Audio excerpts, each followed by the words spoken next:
At this point, we can start doing the body work.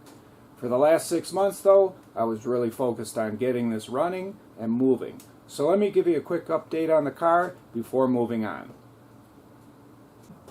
Also, if you're interested in any of the parts and products you see, I'll list the resources in the video description. On the interior, the dash was rebuilt along with the heater box, a new wiring harness for the dash, the engine compartment, and the rear of the car. The parking brake, the clutch, the brake pedal, and the gas pedal were all gone through and made sure they operate nicely. Under the car, everything had to be replaced. The gas tank, suspension, front and rear, brake lines, parking brake, fuel lines, undercoating, clutch, brake proportioning valve, warning light switch, and a stainless steel exhaust.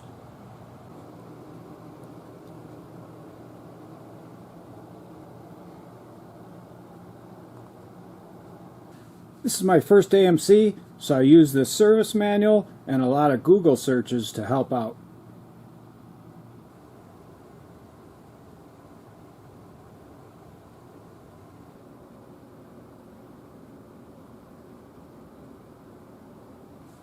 I did run into a few problems like bad grounds from painting all the parts, distributor caps that wouldn't sit flush, overcharging, and other minor issues, but overall it went pretty well.